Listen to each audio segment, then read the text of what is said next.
افغانستان کے پورے صوبہ بدخشاں میں سعیدہ حرکت واحد خاتون ڈاکٹر ہیں۔ وہ ایک ایسی عورت کی مدد کر رہی ہیں جس کے ہاں قبل از وقت ولادت کی نوبت آ گئی ہے۔ حاملہ خاتون کو زچگی میں لے جایا جاتا ہے اور اس کے بچے کو صرف خواتین کے عملے کے ذریعے انتہائی نگہداشت میں۔ دل کی دھڑکن کم ہونے کے باوجود بچی سانس نہیں لے رہی۔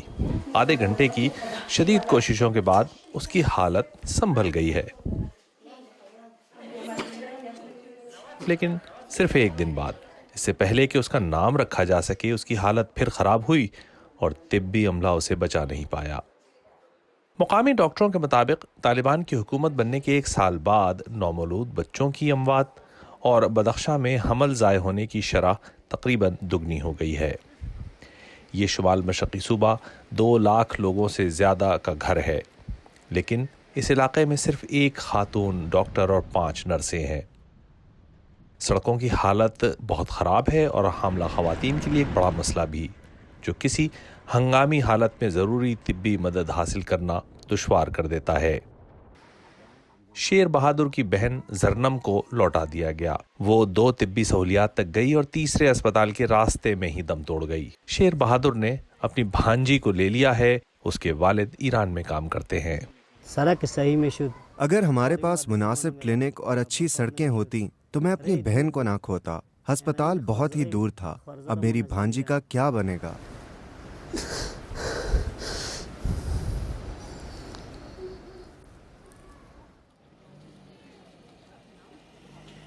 یہ فیض آباد کا صوبائی اسپتال ہے، صوبہ بدخشاں کا دارالحکومت۔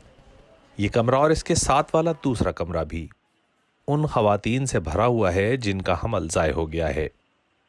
ٹینشن اور بھوک ڈاکٹروں کے بقول حمل ضائع ہونے کے اہم ترین محرکات ہیں۔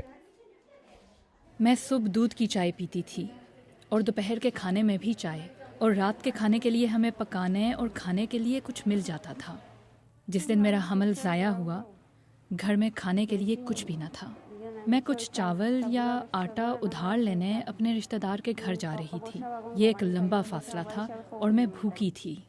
مجھے کمزوری محسوس ہوئی اور پھر خون بہنے لگا۔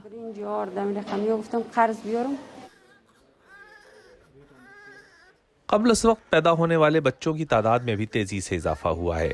نرسیں اور ڈاکٹر بری طرح تھک چکے ہیں اور لڑکیوں کے سیکنڈری اسکولوں پر طالبان کی پابندی کا مطلب ہے آئندہ بھی کوئی مزید خاتون ڈاکٹر یا نرس نہیں بنے گی۔